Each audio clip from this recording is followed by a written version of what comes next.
flag is in the air here at New Hampshire. Once this race continues, things can change in an instant at day 7. Thomas Jowers Jr. did get his lap back. There he goes, celebrating tonight at day.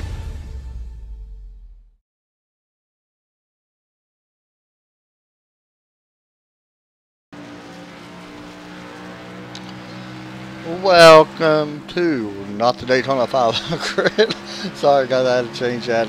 Welcome to the Go Fast Racing League Lazy Days Grand National Series. Now we are live here at Watkins Glen for the Watkins Glen 62, and this all pop up on your screen here in just a second. I had to retop it because I kind of had to reset earlier. So should be a fun race. 106 degree track temp or 107 degree track temp, making these guys struggle just a little bit with grip on track. Could be an issue. Just have to wait and see. I'm by myself once again tonight. I do got some big news. Retaining that here soon. However, want to speak a little bit about a couple things coming into tonight. We have I'm Jerry Punch, and I might not want to say that. That would probably be considered copyright. But now, coming in tonight, the race should be a good one. Last night we seen Dylan Vose pretty much dominate the race. He led 38 laps, I do believe is what it was. You can see some of the cars working off the turns. But anyway, should be a good race coming into tonight. There are currently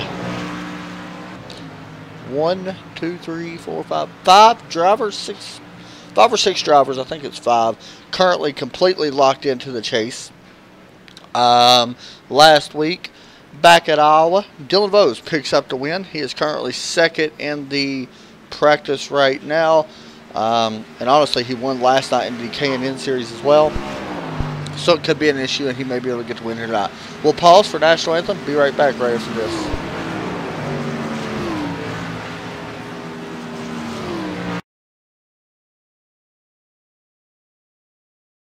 Oh, say, can you see by the dawn's early light what so proudly we hailed at the twilight's last gleaming, whose broad stripes and bright stars through the perilous fight o'er the ramparts we watched were so gallantly streaming, and the rockets' red glare, the bombs bursting in air, gave proof through the night that our flag was still there.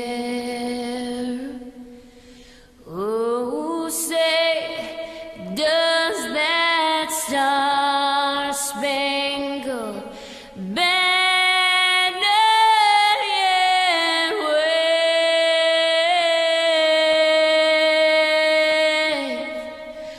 o'er the land of the free and the home of the brave?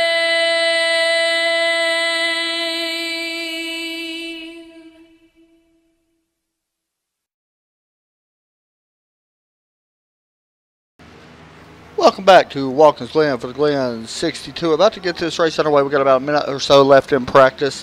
Should be a fun race. Christopher Fowler currently leading the practice right now. Of course, that could change any second. We do have qualifying coming up right after this. 2 laps.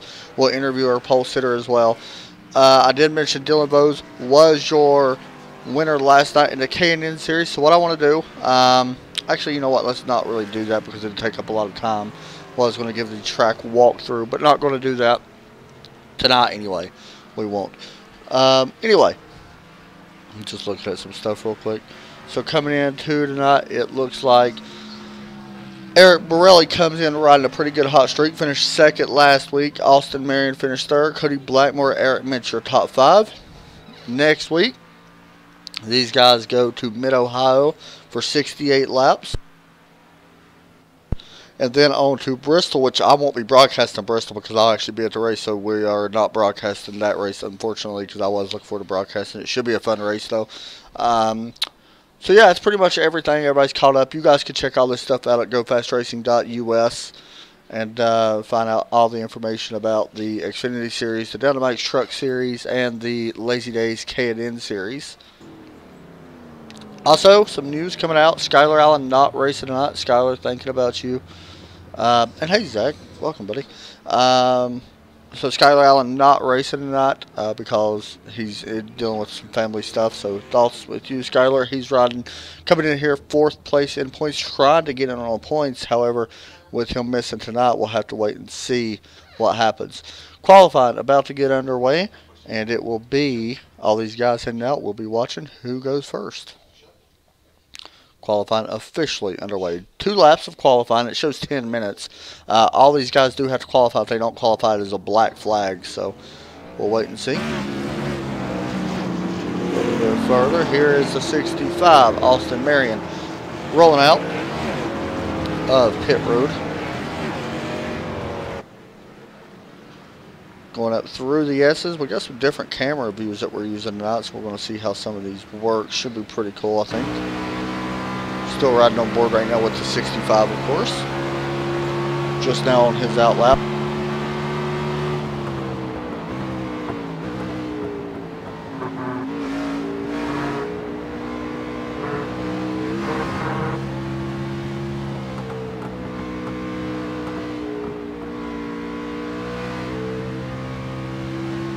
Watching Austin Marion right now, still out on track. Coming right at your screen in the number 65 Polaris.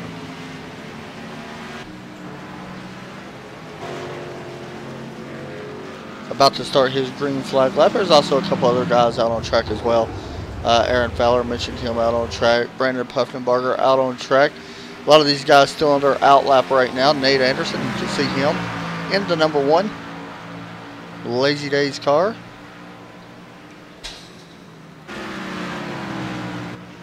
Coming into the inner loop or bus stop, which would be, I guess, they really don't have a name for it, not turns anyway. Now heading into turn 5. This is actually a 7-turn track. Take a look real fast at your track information.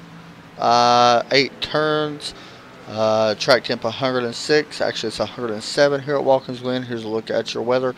Actually, very surprised that the air temp is actually quite that cool and the track's that hot. 10 mile an hour winds out of the northeast. That's actually going up and down. I've seen it high as 13 miles an hour.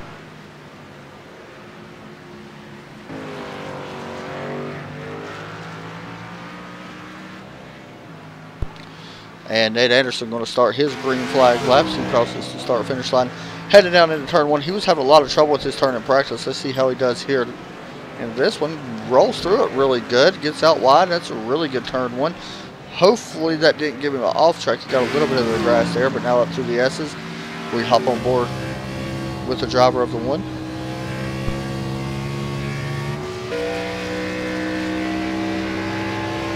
Heading up the hill, which is actually very tough to see once you're in the S's. Now he's starting to brake at the 4 sign going into the inner loop or bus stop, whichever you want to call it. Nate driving the number 1 Lazy Days Chevrolet. Hop over and check on Landon Lacey, who is about to head into the inner loop as well. A little bit of a wheel hop there. Almost got some of the grass. Looking good going through it though. Carried a lot of speed. Currently second on the board with a 1:13.230, which is actually his fast lap. That's even faster than what he ran in practice, I do believe. Currently running second. Jeff Walker right now with the pole.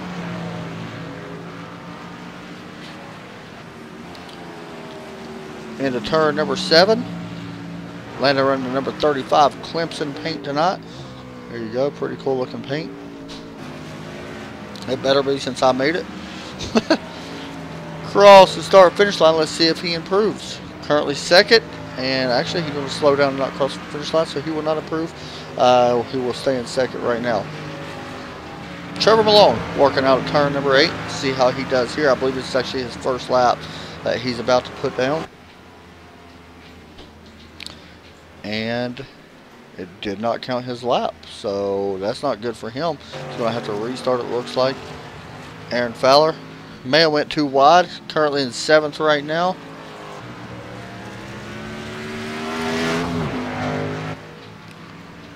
Here he comes across the start-finish line. 1:14.088 his best lap, and it's going to keep him where he's at right now in 8th. Dylan Vose, winner last night. Let's see how he does as he works through turn number 8.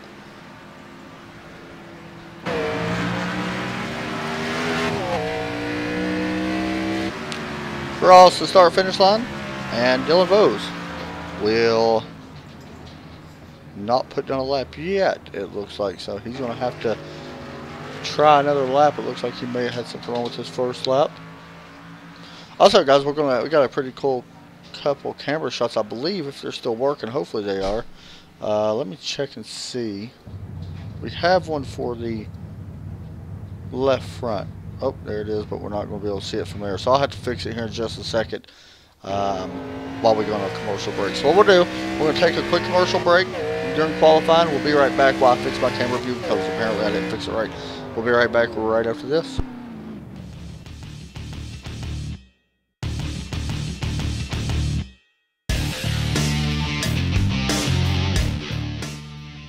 We're all looking to bring as much of the real world into sim racing as we possibly can.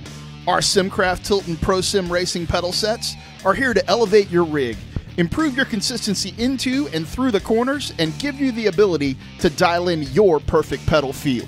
Put your feet on the same pedals the pros use. From the braking zone to corner exit, get the most out of every corner with SimCraft.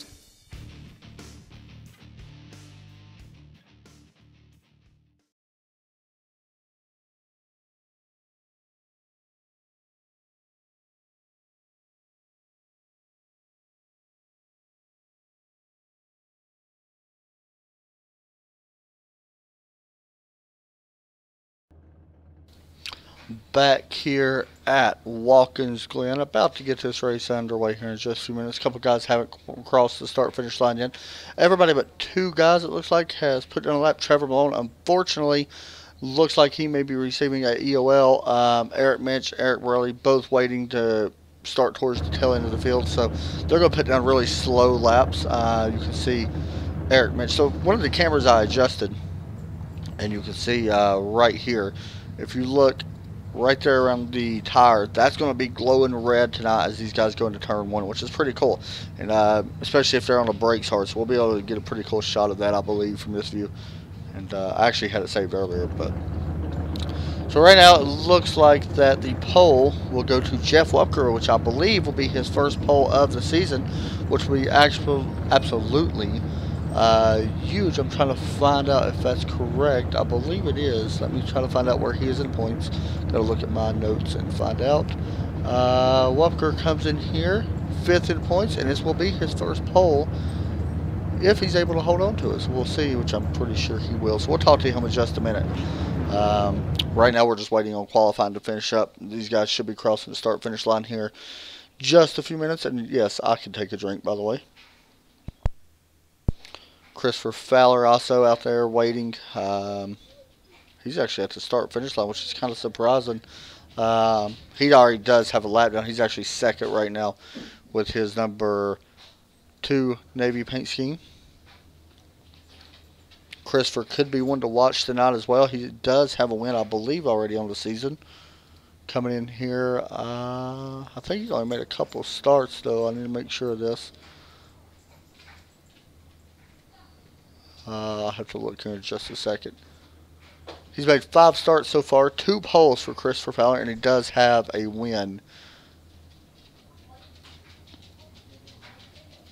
Alright, so, also guys, I want to give a shout out. I know we've been having some donations on the JDRF page for the fundraiser we're doing And so far, I think we've raised a little bit. I can't remember off the top of my head what it was.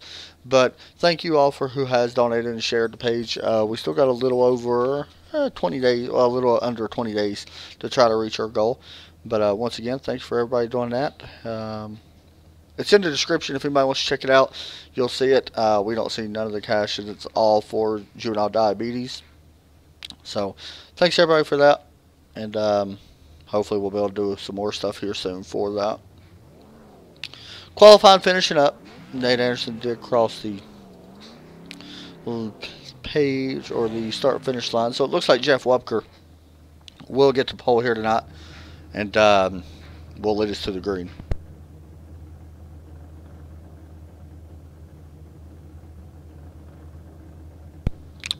Just looking to see who else. Wupker will be starting first. Christopher Fowler will be starting second. Jeff Smith third. Joshua Banks fourth. Landon Lacey fifth. Dylan Vose, last night's winner, will start in sixth.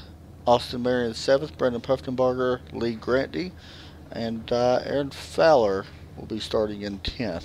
As qualifying comes to an end, we are officially about to get this race out of the way. It's a long race. I mean, it's going to take a little bit to actually finish this race. 62 laps is a long way for Watkins Glen, so it's about half of the real race. So we'll be talking to our pole sitter, Jeff, once he grids up, and it looks like he has gridded.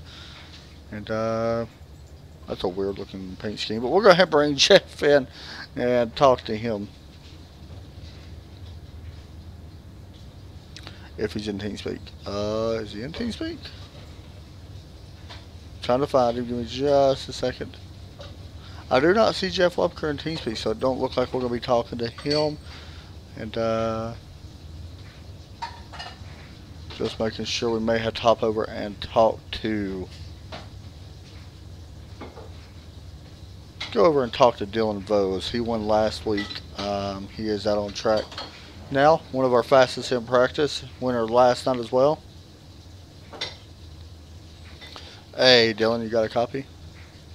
10-4, Adam. Man, you're going to be starting back in the 6th position, I believe is what it showed. Winner last night. You was really fast in practice. You won last week as well in the Xfinity car. What's it going to take for you to get up there and try to get this win tonight? Honestly, I think it's going to take patience. Yeah, Patience. We noticed the track's a little bit interesting, to be honest. I'm actually surprised it's that hot compared to the weather. How are the cars handling with the hotter track temps? Honestly, it's like the K&N car on steroids. It is way slippier, You basically have to drive the car like the controls are glass. Is the best way that I can put it. Man, I'm going to be up here watching. You got another fast car, and you won last night, won last week, so go up there and see if you can get him, and see if you can sweep the weekend. So good luck. Thank you, Adam. Thanks, bud. Getting ready to go racing here.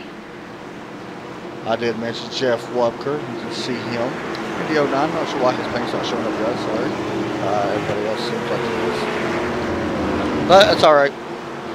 He'll be leading us to the green flag alongside that number 2 car, Christopher Fowler.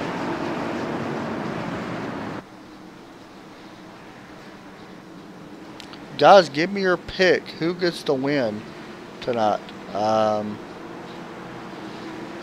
This is a tough field because Dylan's back here in traffic. You know what? I'm going to go with someone a little bit different. I'm going to go with Jeff Smith to get the win. I think he may have something for these guys on his track. But I don't think it's going to be a gimme win. I think he's going to have to work for it. I do look for some of our top guys to get wrecked out. And so I think that could cause an issue for a lot of people. Remember, these guys only have a 12X limit and no fast repairs. So we'll see how it all turns out as they get ready to go into turn number 7 here in just a few moments. See how many drivers currently making a start. It looks like 17 drivers with the Lee Grant is starting from the pits, by the way. So 17 drivers making a start.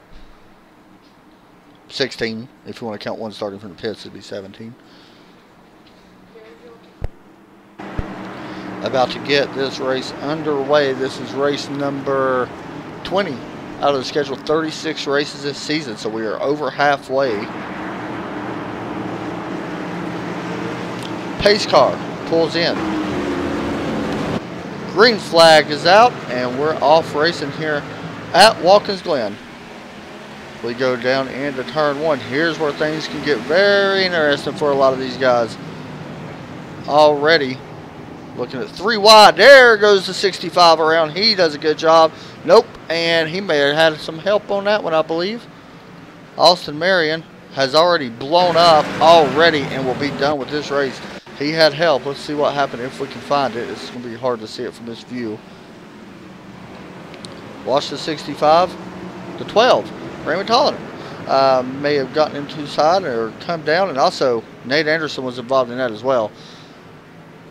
Up front, though, Jeff Wupker leading the way as we are back to live now. You also see that, too. He's going to go out wide. Christopher Fowler almost gets into the wall. That's going to open up the door for Jeff Smith to take over second place. As we work through turn number 7 now. Single file pretty much throughout the field, with the exception of a little bit further back. Eric Minch took a peek to the inside of the 29. Coming off turn number 8. Pretty cool shot there.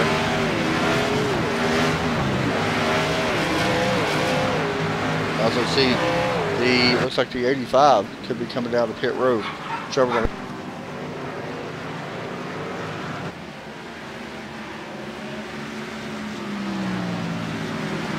Wupker still leading the way. So we work up through the S's. Let's hop on board. You can barely see over that hill. That's what I was talking about. If there is a wreck on top of that hill, it could be bad if you're some of these cars that's a little bit further back.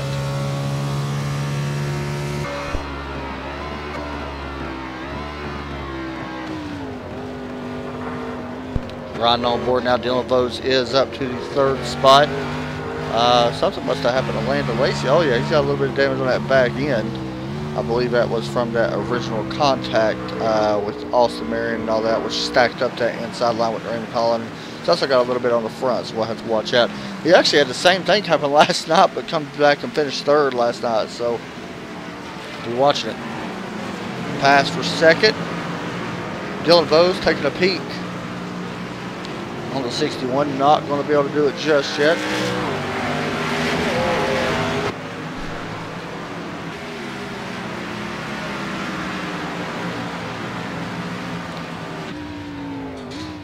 You can see that brake glowing red on a lot of these cars. Here's another view. Let's go up here to Aaron, a little bit further back. Oh, I can't find one, guys. There we go. There's another shot. Pretty cool.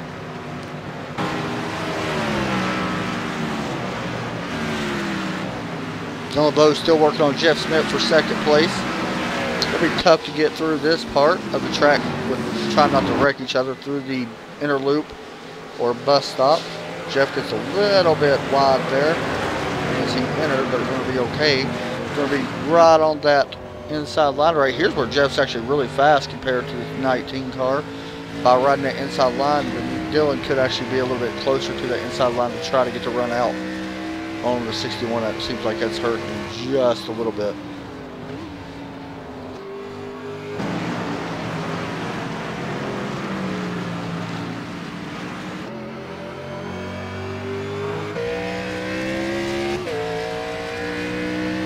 Riding on board with 61 again. Here we go. We'll watch that front tire once again. We go down into turn number 1. You can see it glowing really red. That's how much brake he's using getting into that turn. I wish I raced. Ooh, the 2 gets a little loose. Got a race for second place up through the S's. Here's where things can get a little smart move there by Jeff, just to put the brakes on and let Dylan go. Really smart move. He's going to give that spot up. He actually may have to give up 3rd as well because he used a little bit too much brake to let him go. We'll be watching down to the back straight. They go into the inner loop. Oh, 19, sorry. With a big save. Dylan Vose almost goes around. Get a real fast look at her replay. Watch that save. Woo! Great job by Dylan to save that. Christopher Fowler going to have a run here on Jeff into turn number 7. Should have the preferred line going in. It looks like Jeff Smith going to give up that spot as well to him.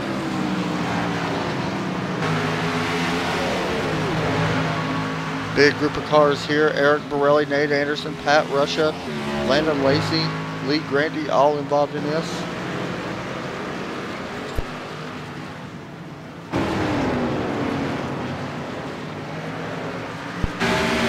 Lee, what was that? Pat, I believe, side by side.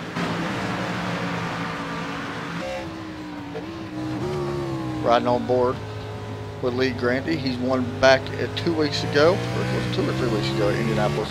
Can't remember. Pretty cool race on that one though. Christopher Fowler side by side with Jeff. Not going to be able to take that spot away just yet. You see some damage on the front of that number 2 car. So he actually gets a little bit of the grass there. Whoa, this could be bad. The 36, Joshua Banks, as well, is in this race. Haven't mentioned him much at all. He could be a favorite to win this thing towards the end.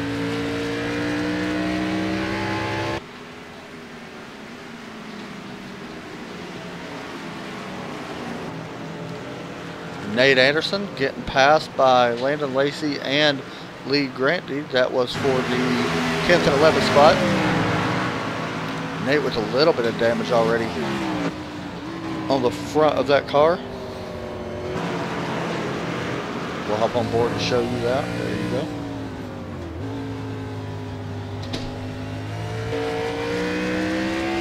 Coming out of turn 8. These guys are pretty much underneath a blanket right now.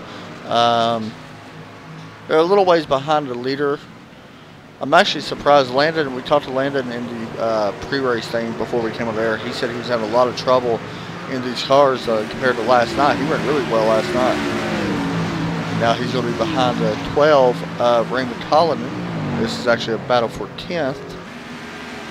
Landon trying to figure out a way to get by. It's so tough to pass. You got to really show a lot of patience here to try to get around someone, especially up to the S's. He's going to take a peek to the inside.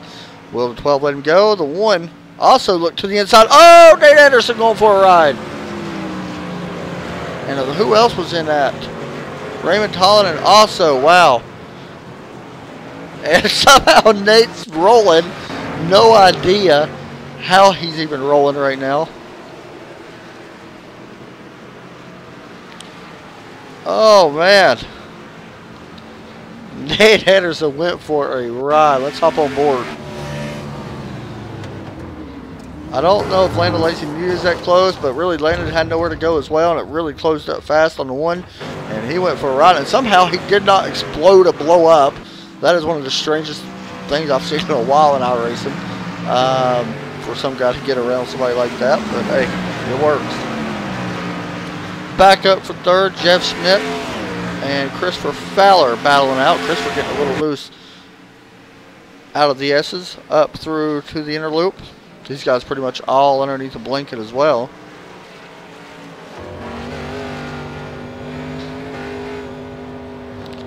Right here's where Jeff really has it nailed down through the carousel. He's really extends it. Now the 2 actually that time was a little bit further down. That's where he's been struggling just a little bit.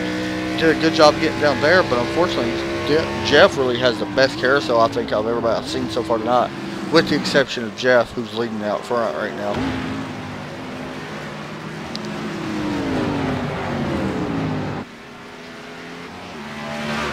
The distance to the leader between each car. So you see Jeff, his brakes did not even glow. That's how easy he's being right now. Landon Lacey battling Lee Grandy. This is a battle for the 8th position. Landon going to have that inside. And Lee's just going to let him go. Smart move there. Oh, and I say that. He goes out a little wide. And yeah, Landon will clear him. Going up before we get to the S's.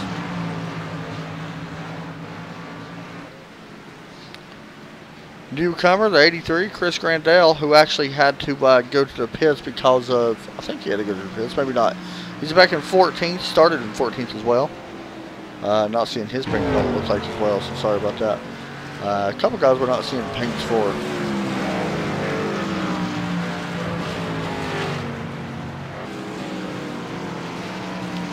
Eric Borelli right now running in 10th place behind Lee.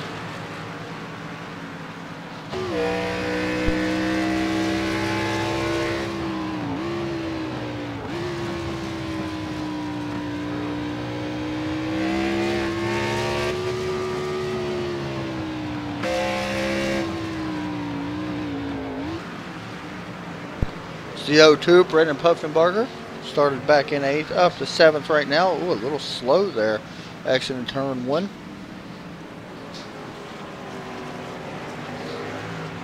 Oh, 29's in a wall. He's around and into the wall. He's not going to end his knot, but he's going to have a little bit of damage to get fixed. Take another look at that. A little bit too much wheel hop, it looks like, or was it wheel spin? Looks like wheel spin. That's exactly what it was. Wheel spin coming out of turn 1. And it won't end his knot, but he will have some damage.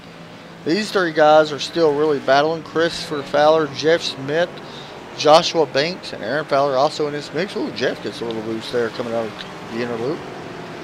But here, right here's where he really extends. You can see the distance slowly grow out of the carousel. It ain't much, but it's enough to keep him out front.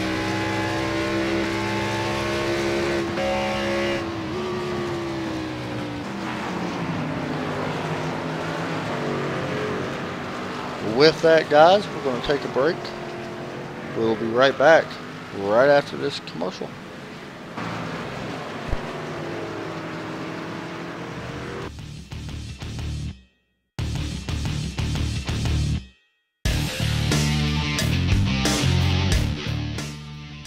We're all looking to bring as much of the real world into sim racing as we possibly can. Our SimCraft Tilton Pro Sim Racing pedal sets are here to elevate your rig, improve your consistency into and through the corners, and give you the ability to dial in your perfect pedal feel. Put your feet on the same pedals the pros use. From the braking zone to corner exit, get the most out of every corner with SimCraft.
We're the stronger than we look type, the braver than you think type, the type that knows the time will come when we put type 1 behind us. We're the progress is inevitable type, the hopeful for a cure type, the type that will stop at nothing until type 1 becomes type none.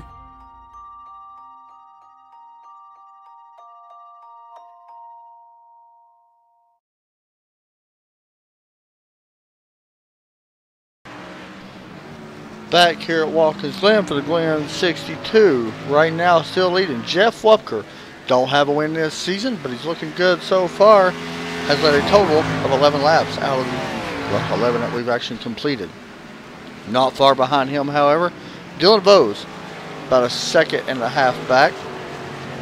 See him here on your screen. Really fast last night. Actually, the last couple laps has been a little bit faster than Jeff. So Jeff trying to hold on to that lead. So we're going to continue watching that and see what happens as this race gets a little bit closer. Also, these guys still racing hard. Jeff Wupker, Jeff Smith, Joshua Banks, and Christopher Fowler, all within about a second and a half of each other.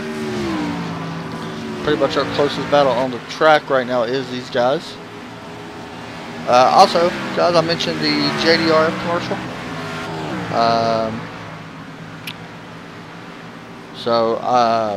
Thanks again for everybody that donated. Please check out the link in the description. Share that to your Facebook, Twitter, social media, whatever you want to do. It's all up to you what you want to share it on. So it'd be awesome to try to raise and complete the fundraiser for juvenile diabetes.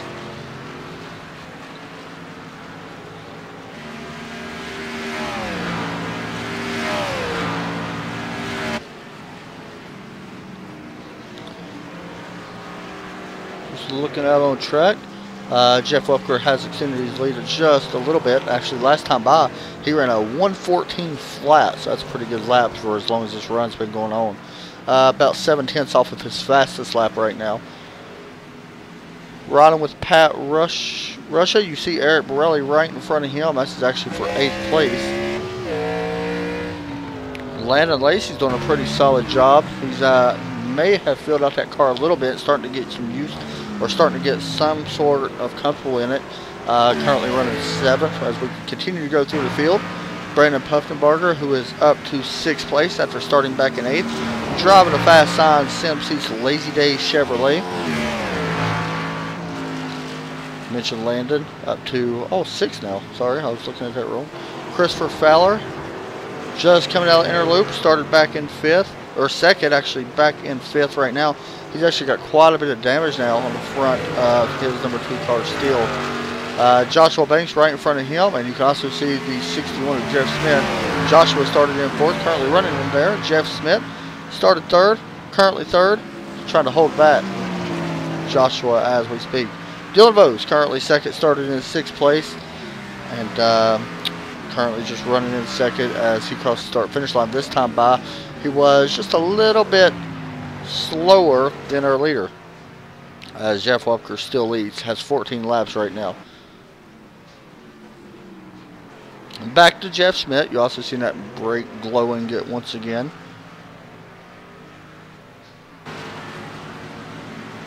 Guys, Go Fast actually does have a new sponsor. I've seen that. And actually, I feel kind of bad because I don't think it was your fault. I did see that.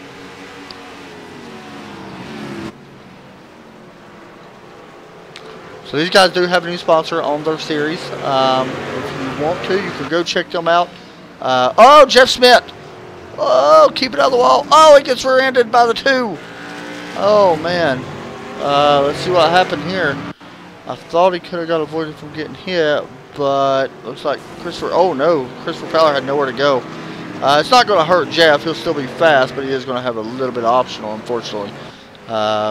He did fall back from 3rd to 5th. He had a little bit of wheel hop, it looks like, going in to that carousel turn, which is kind of ironic because that's where he's been absolutely blazing everybody by, and or leaving everybody back, should I say, or the fastest out on track is through the carousel. So he's going to have a little bit of work to do, but he'll be alright. He does got a little bit of damage on the back end, but we'll be watching that. He should be okay. Pat Russia, Eric Borelli. Sorry about that, guys. So as I mentioned, got a new sponsor. It's popping up on your screen now, and check these guys out. They got a pretty cool stuff. They everything you want to know about sim racing. They got all kinds of products on there that you can buy. They got accelerators, bearing sets, chassis kits, everything you can think of for sim racing, which is pretty cool because there is a bunch of stuff on there at a really cheap price. So be sure to check them out at DIYsim.com. They also got a Facebook and Twitter.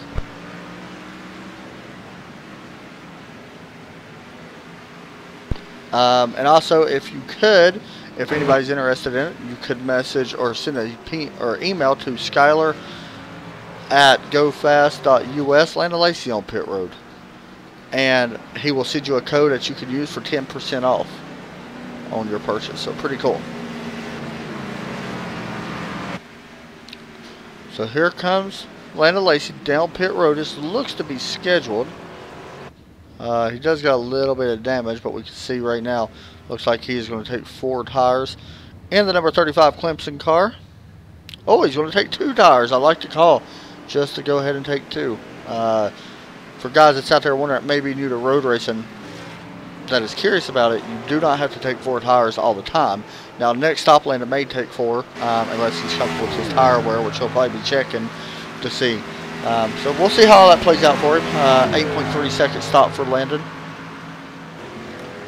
So he is down and away. So that should open up a lot of green flag pit stops here. And honestly, if that's the case, what's going to have me curious is,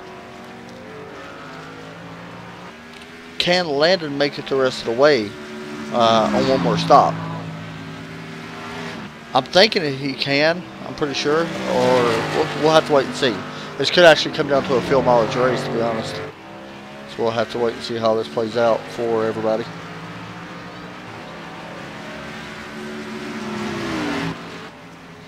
Eric Borelli, Pat Rush are still battling each other. You can see that brake glowing on Eric Borelli's car.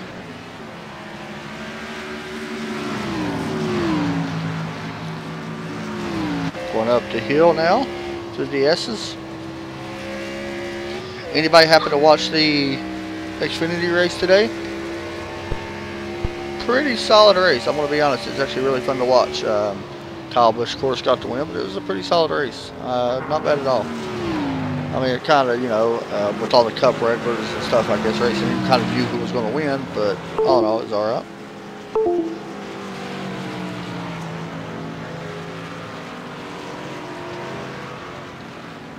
We've got a trivia question coming up here in just a few minutes, guys.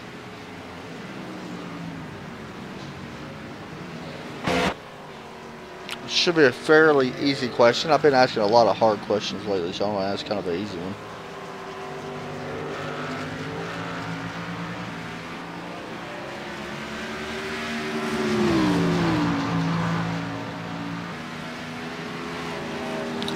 Right now, we got 12 cars on the lead lap, lead Grant being the last of them. You see him trying to run down the 85, Trevor Malone. This is a battle for 11th, so this would actually be a big spot. We've seen Lee, who was running solid,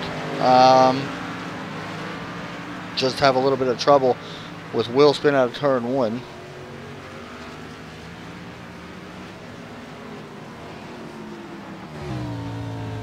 We're right on board once again with him.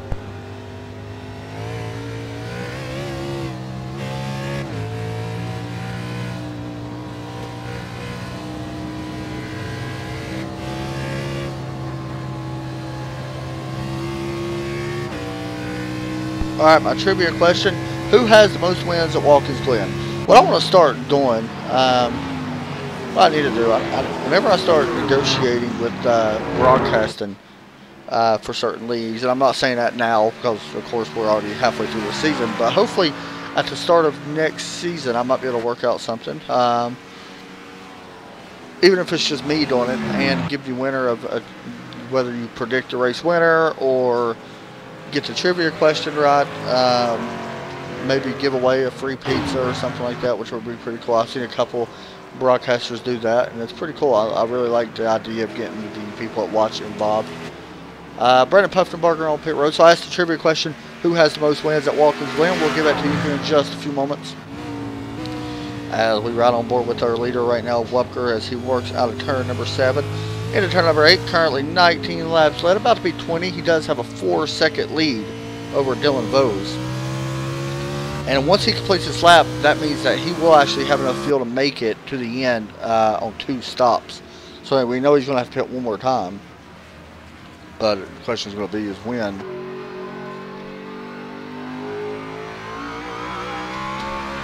We got somebody stopped. I don't know who that is.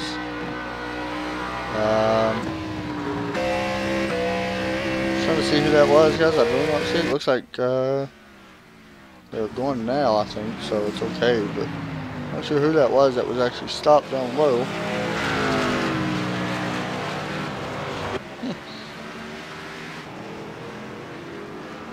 May have been Chris Randall, I believe, who is in 14th right now. Joshua Banks on pit road as well. So it may have been Brandon Puffenberger. He has disconnected, so it may have been who it was.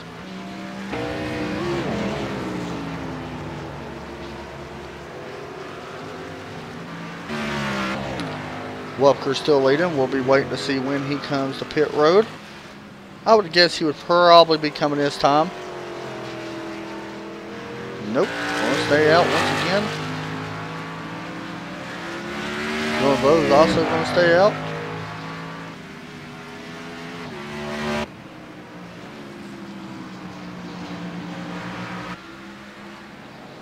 As we watch Christopher Fowler, who's running third right now.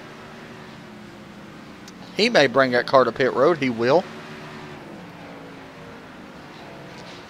So Jeff Smith going to take over third for now. We'll see how this plays out. I do want to mention that the only driver that has stopped and actually taken 2 tires was Landon Lacey. And honestly, it hasn't hurt him too much. He's actually running pretty solid laps. We'll see where he comes out once all these guys in front of him pit. Christopher Fowler also on pit road. So we know Landon's going to jump Chris here. I believe anyway. He will. So Christopher Fowler will fall back a couple spots. He is down and away now with a 13.7 second stop.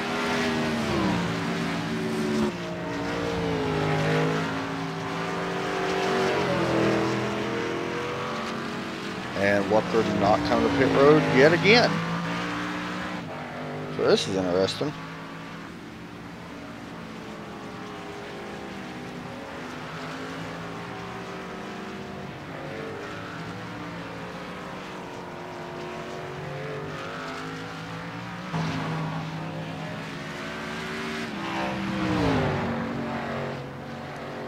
Up through the S's, Dylan still holding on to second, about a 4-second gap right now between him and first place. And I'm going to be honest, it is a huge gap between second and third. There's your third place driver just now going up through the S's. Here's your second place going into the inner loop.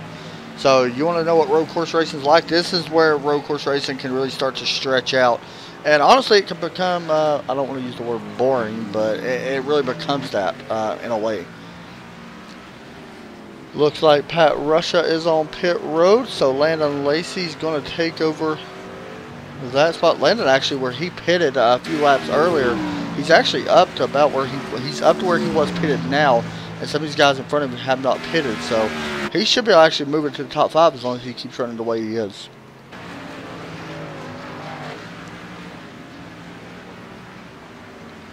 Kyle Busch won today's race.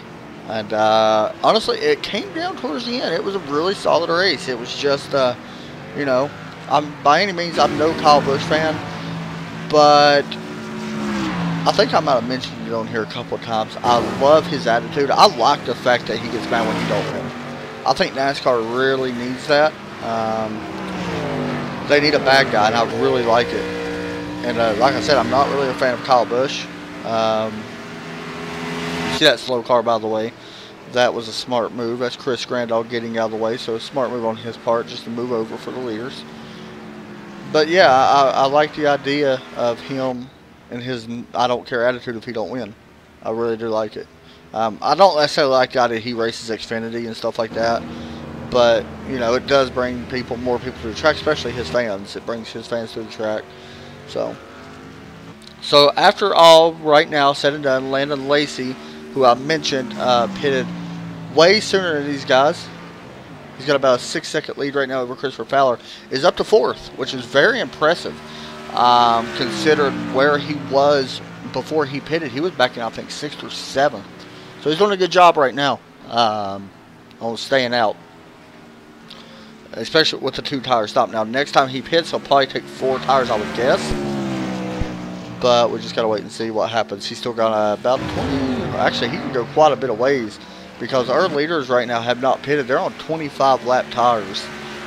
So we're seeing a lot of long green flag, I guess you could say, for our leaders. I'm actually surprised they're going this long without pitting.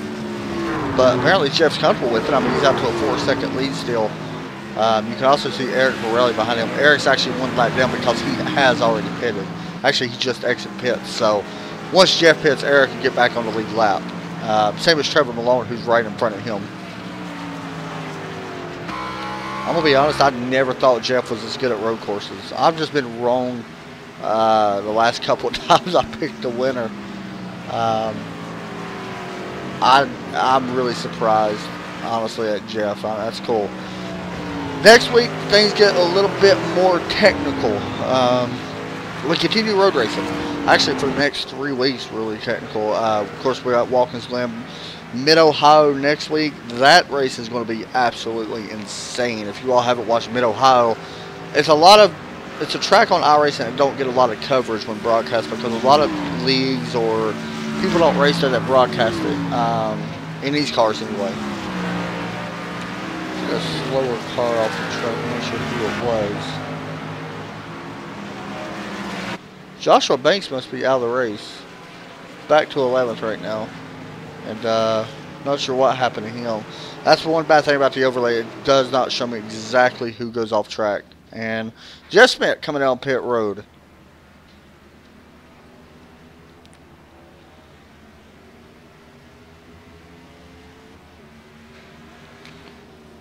You see him? Oh, he may have just took fuel only. He did. Fuel only for the 61 car. Wow. I like the call. We'll see how that plays out for him. I do like the call.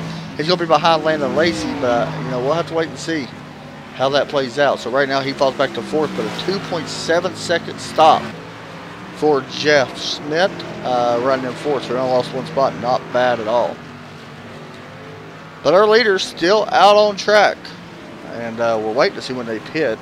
You see Austin Marion. He's actually coming. Actually, it was not Austin, I don't think.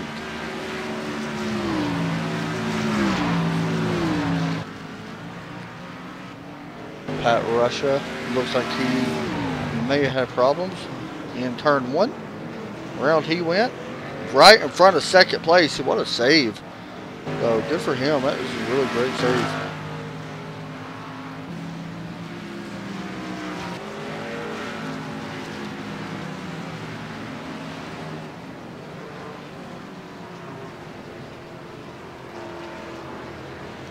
Looking at the inner loop. Oh, we got a slow car up in front of Dylan Bowes. I'm not sure who that was. I think it could have been it wasn't the 14. It was a yellow car. I'm not sure who it was. Eric Minch, maybe? It was. See what happened here. It might take me just a second to find it. Here we go, through the inner loop. Looks like he went too wide, and around he goes through the sand trap. And he slams his brakes on so he don't slide. That was a smart move. Really, really smart move by the 00. Because that could have been really bad for everybody. Especially Dylan and whoever else was behind him. Looks like Dylan Vose coming down pit road. This is a big time stop. We can watch him. See how many tires he takes. Pull it in. Oh, he had trouble getting into his pit box. He missed his pit box. Going to have to back up a lot. He is wasting tons of time on pit road. And it looks like, wow, yeah, tons of time already on pit road. Definitely going to take 2 left sides. Will he take 4? If he takes 4, he's going to lose that spot. Yep, he's going to take 4. Here comes Landon Lacey. Landon Lacey going to move up to 2nd, I do believe. Dylan Vose just now exiting pit road. And he will come out in front of Landon.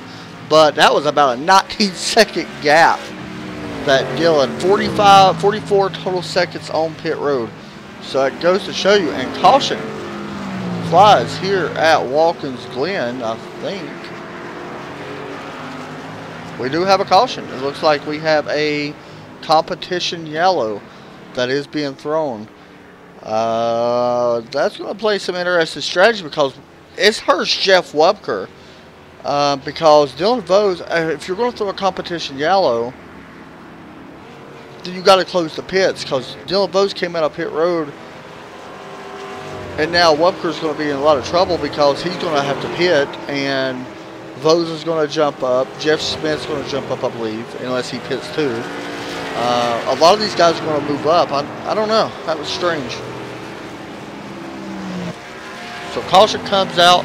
We'll find out what the caution is for. We'll take a quick break and be right back.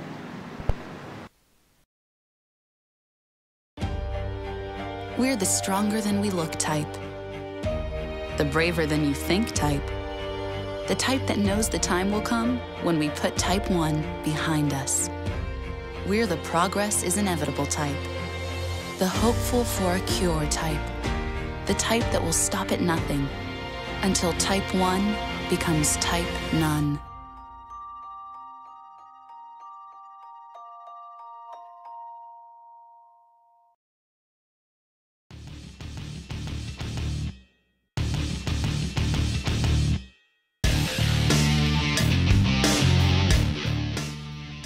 We're all looking to bring as much of the real world into sim racing as we possibly can.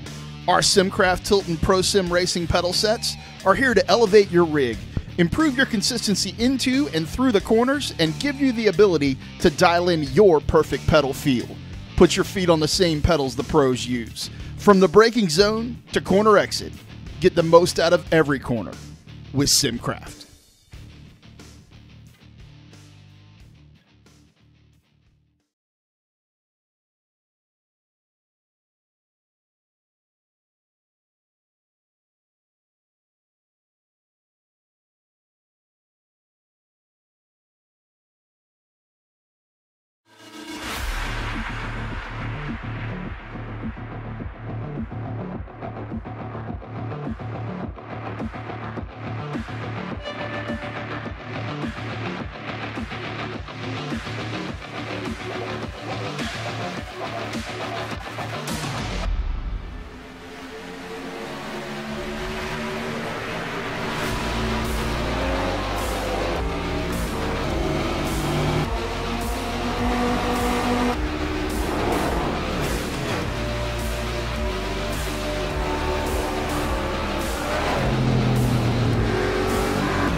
So it seems like, first off, welcome back to Watkins Glen. Jeff Smith going to take the pole.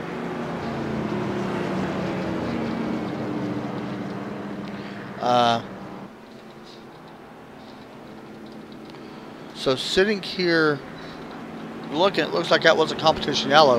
And I kind of take blame for that because I did not know that there was a competition yellow, guys, so I do take blame. But I was sitting there wondering, I was like, why did... If it was a competition yellow, Dylan Vose pitted right before that, but it should have been closed beforehand. But he did the right thing by coming back down pit road.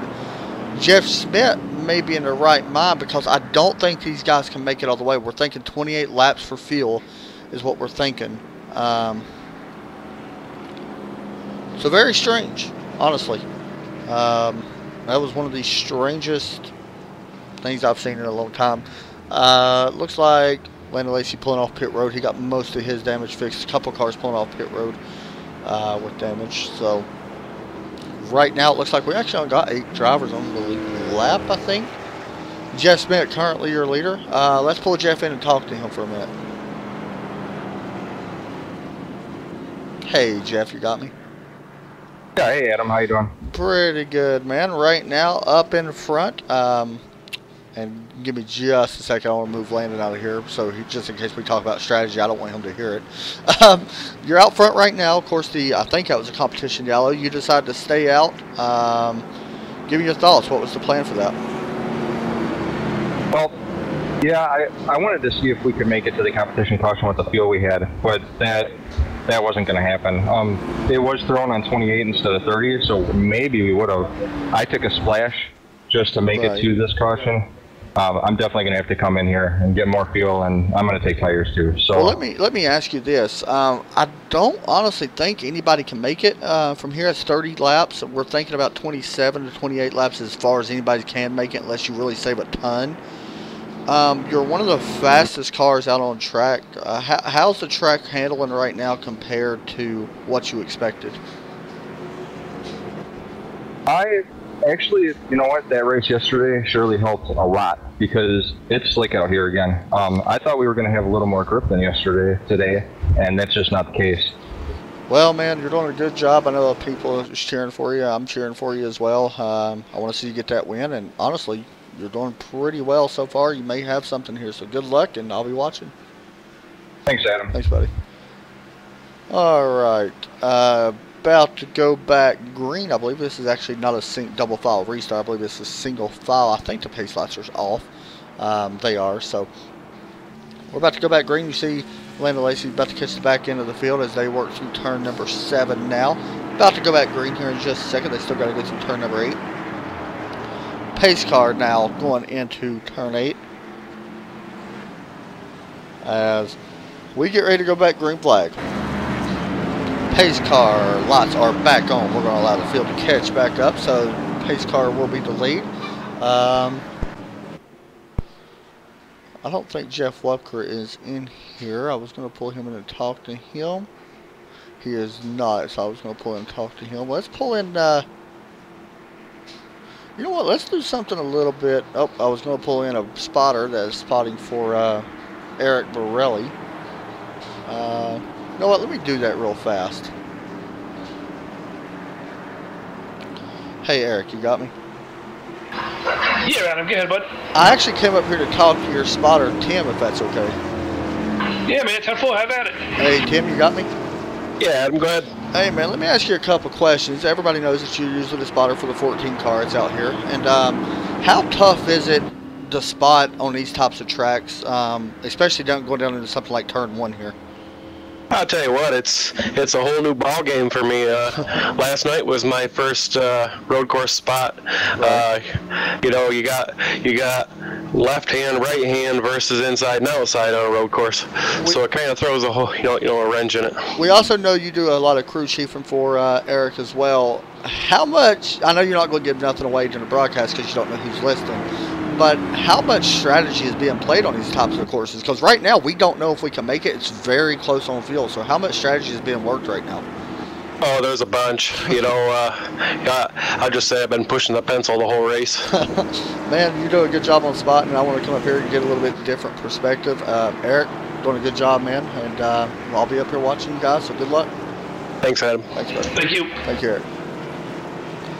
About to go back green, so that's pretty cool. That's something we've never done. That's the first time I've ever interviewed a spotter. But honestly, even in NASCAR, I don't think spotters get enough credit because, to be completely honest, they're the guys that keep you from wrecking. It's very tough. And honestly, if you look at the 14 car, that car looks almost flawless right now. He don't have no scratch on that car.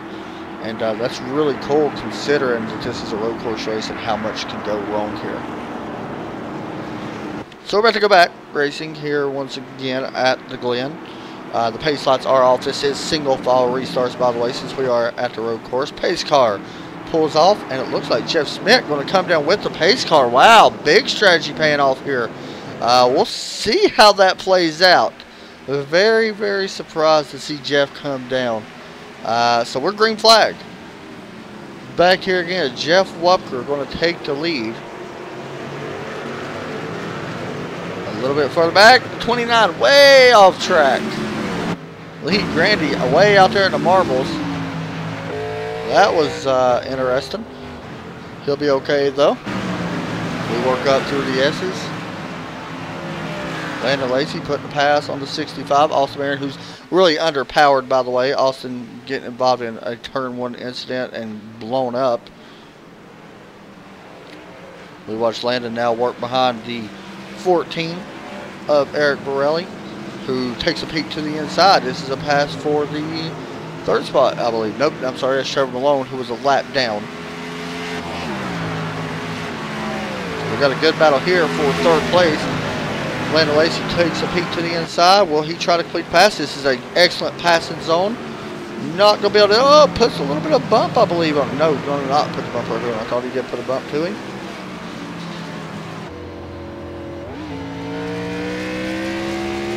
Riding on board with the 14, looking back at the 35 of Landon as we go back down into turn 1. Landon's actually getting a good run through this first of 1. He actually drives it in maybe a little bit too deep.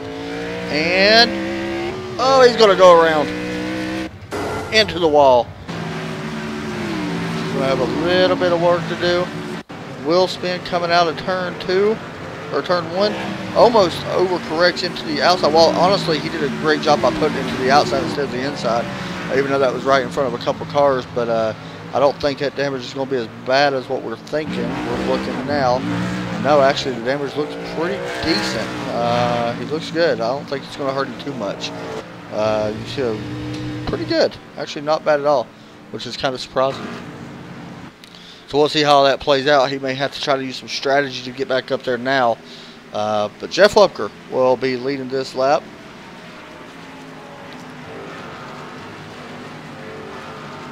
Dylan Vose, Eric Borelli, still in 3rd. Eric comes in here on the 9, tied for, actually, he is 2nd in points. 16 starts, 2 wins for the driver of the 14 car, 11 top 5s out of 16 races for him. No problem, Crystal and Mark. I'm sure you all know about Skylar.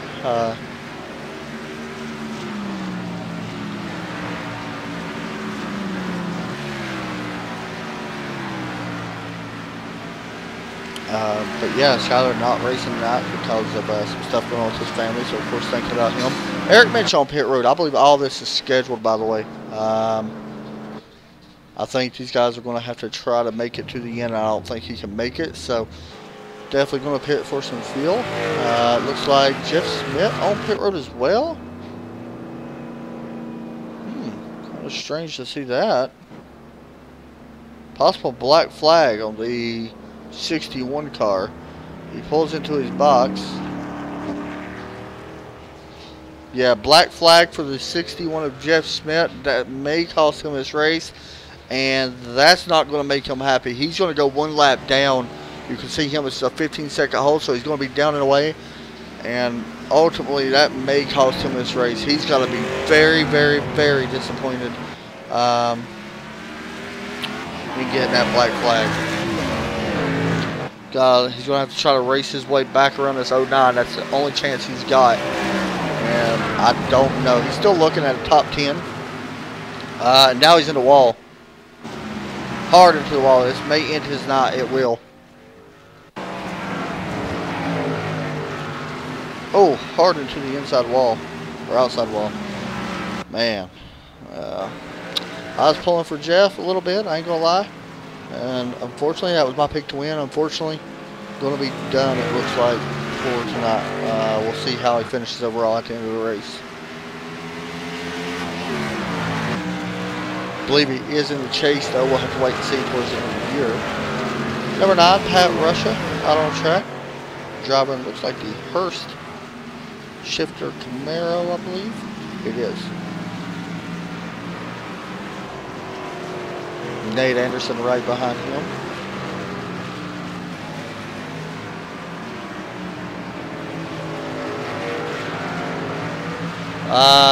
That explains a lot.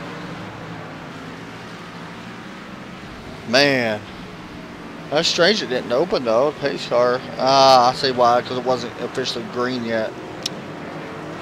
Dang.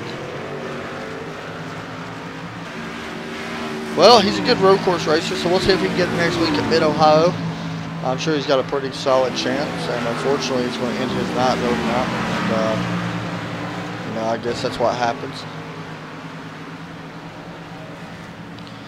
So some interesting strategy taking place right now. We think everybody has to pit. This is going to be a field mileage race. It's going to be about who can save about a lap of gas, honestly. I think it's going to come down to the last lap until we see. Once again, guys, check out DIY Sim. I put the link in chat earlier. Go check them out. They are the new sponsor for the Go Fast Racing League. And also, you can message Skylar Allen or email Skylar Allen at skylar@gofastracing.com. And he will send you a discount code that you can use on products from them. 10% off, I believe. Pretty cool. And honestly, the prices are already pretty cheap. So, it's pretty neat.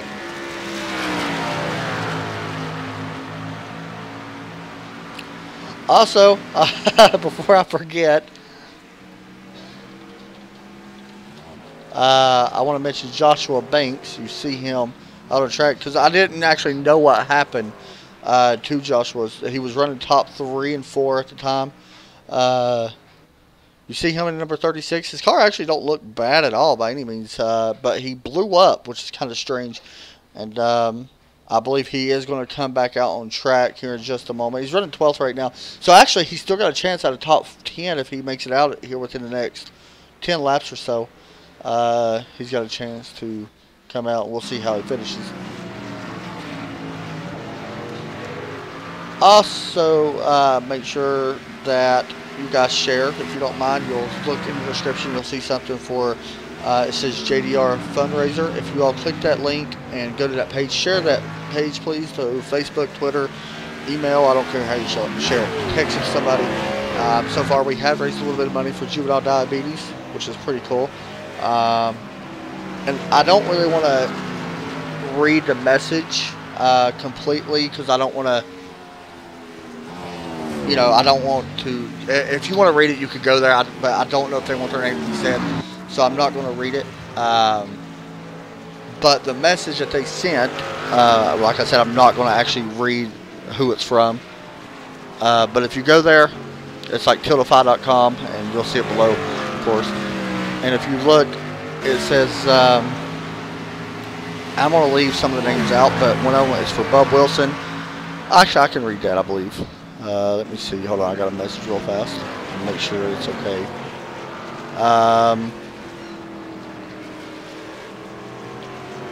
So I got. Alright, I'll go ahead and read this. The message says, for Bub and for Grandma Florence, we pray for all with diabetes to feel better each and every day. For those with the knowledge and power to figure out ways to make all of the children in the world with diabetes to feel comfortable and to know there are people who greatly care about them. That is the message sent by the donor. I'm not going to mention the name. You can go to the page and you can see who it's from, but I don't want to mention it just in case that they don't want their name mentioned.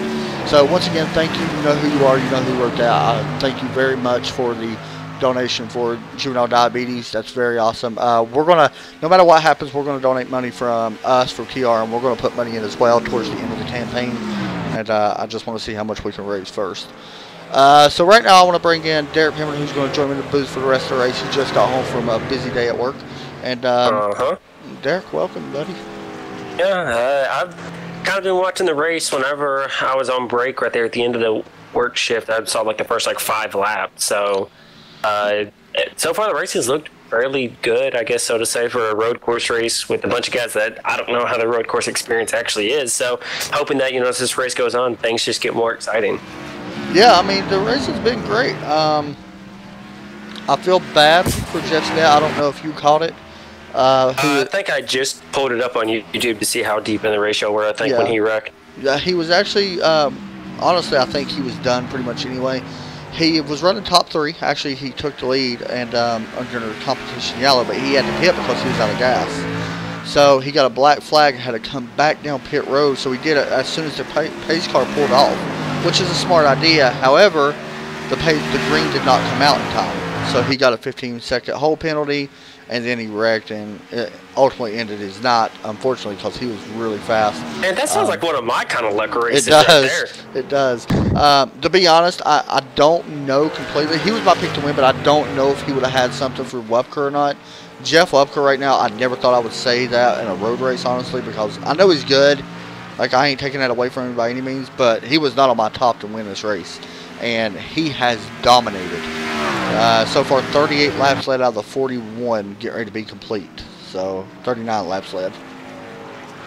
Looking through this field and everything, one thing I have noticed is that there's a lot of cars with damage. There is. It kind of looks like we're racing Bristol. Talladega, Daytona. I mean, this looks like one of our bigger tracks, and this looks like a short track kind of race. I mean, that is true. And then I just look at the leader. Perfect. Like, don't even see a scratch on it. So, has Dylan Vose fitted yet? Just out of curiosity. Hold on a second. He has. I'll be completely honest. Yeah, Jeff, I know it's you. I am completely surprised by that as well. Like, yeah, that does kind of shocked me. Yeah, it really does me too. It honestly makes no sense. But, you know, I can only say so much. But I agree. Jeff had a top 3 car, I think. That's iRacing for you, I guess, you know. So, watching right now, Lee Grandy, who's up to 4th, by the way, who's actually having a very impressive run. He joined us in the booth last night for the K&N race. Who won that, by the way? Dylan Vose won. Joe Burchett finished 2nd, Landon Lacey 3rd. Yeah, Joe was really fast. It was between Joe and Dylan, honestly, pretty much the whole night. And Joe used strategy wrong from what he told me. Oh, Dylan Vose takes turn 1 really wide there. Exactly how you want to take turn 1. He took it kind of wide. I just don't know if he got on the brakes too hard or what. Yeah. It's like he didn't even turn, it seemed like. So he lost a lot of time there. Nate Anderson on pit road scheduled stop. And the reason why I'm saying this, Derek, is because we think everybody don't have enough to make it. We're about a half a lap short, and that's a long ways for here. It's about a mile short. So oh, my. It could be a field strategy race. And it looks like Nate Anderson missed his pit box. I was just about to say that. It looked like he missed his pit box. So he had to back up. We'll see how that plays out for him. So we don't really know who can. I mean, Wupker's the fastest right now, we know. Wow. Yeah, he's still running really fast laps. The person that may be saving something here, honestly, could be Eric Borelli. His lap times are a lot slower than a lot of people. Last time by, he was really slow, about 2 seconds slower than our top 2 guys. And knowing Eric and the way how he goes about his races, that would not surprise me if he said, yeah, I could definitely tell by the way he entered that second to last turn right there. Nice and easy, not really forcing the car to do much. As you can tell, you can see the 29 there in the background a little bit. At least you could from my point of view. Yeah. You could see him coming, so yeah, and it doesn't look like he's very hard on the gas on the front. Yeah, I think there may be saving going on. And the thing is, I don't think he's got to save it enough to where I think he's going to feel comfortable to go out there and give it 110% for the rest of the way, and I think that's what he's got to do. But he's also got to hope that he doesn't lose too much time to where he doesn't fall too far back and can't run down the leaders. We talked to his spotter, Tim Giles, who's up in the booth with him, spotting for him. Tim also works his crew chief strategy, and I spoke to him a little bit about it. And I didn't want to ask him too much because people listening in, maybe watching or broadcasting or racing and stuff, you just never know who's listening. And I kind of spoke a little bit soft about it. Oh, 29. He is in the sand trap. He's going to keep it off the wall, but he will have a time penalty, though. He jumped about 100 miles up in the air. Yeah, there's your slowdown penalty right there, so he'll be going back good. But, yeah, we spoke to him about it, and I asked him, I said, you know, is there strategy being worked for this last run? He said, yeah, I've had my pencil working from the beginning. And honestly, for people that don't know about iRacing or has never raced or anything like that, there is a lot of math if you're a crew chief or spotter working field strategy. You really have to do that even in a sim. That's one reason why I hate doing field strategy as a crew chief. The thing that the driver does have, there's all kinds of apps you can use. but they're not entirely accurate on what you're saving or anything like that. The in-race app, I guess you could say, that you can see as a driver, it don't tell you exactly how far you can go. You can have a half a gallon, your car will start really spitting and sputtering, or you may have it at 0.8 gallons and you start doing it. So we really got to watch out. And I think it usually also depends on what type of track you're at, too. It is. Track like this, if I'm at a half a gallon and I'm just now going through the bus stop, I'm clutching. Yeah, I'm clutching for as long as possible. Yeah, I mean, you can see Eric's really is saving quite a bit of gas. And I think there's also a couple other people saving gas. I think Dylan may be starting to do it a little bit. He ran a 1/16-second lap last time, which is about 3 seconds off of what these guys have been running. But I'll be honest, I don't know how long you're going to have to save that for. And I'm pretty sure, well, what is a fuel run? Do we have any idea? 27, 28 laps. And these guys went back green with 29 laps. Oh, Lord and I'm Lord. sorry, they went back green with 28 laps, but we was out there for a lap under caution.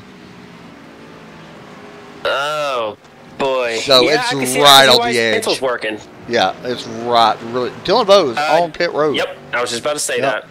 And now, he's here's already the done deal. He did not lose that many positions as he comes out in front of Landon, and Landon, who's running 5th. So that now it's all the pressure's going to be on that 09 on his pit stop. We'll probably see him come in this time, I would think, unless he's got different strategies. He's getting ready to go through the last turn. We'll see if he pulls it on in.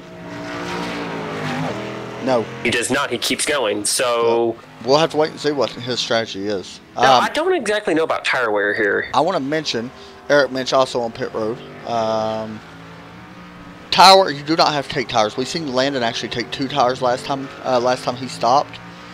Did not hurt him. Actually, he gained. He was actually all the way up to 4th, and he was really working strategy really well. Then the Comp Yellow came out.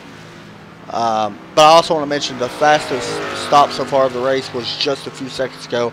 Now I'm not counting 2 tire stops. Dylan Bowes with 13.4. He spent a total of 37.3 seconds on pit road, so not bad at all. 29 on pit road. And this is actually one of the hardest pit roads to get onto. Yeah, and it looks like 65 also is on pit road. I saw someone stopped at the end of pit road. There was someone stopped right there. Joshua Banks limping. Oh, no, not again. Okay, yeah, he just pulled out. Okay. Don't. Yeah, okay, he just stops. Okay. Yeah, he blew up earlier in the race. And, and honestly, if you look at his car, don't look like it. No, it really don't. I don't know how he blew up. That's what he must have barely got into something, because his car don't look like it's hardly got any damage.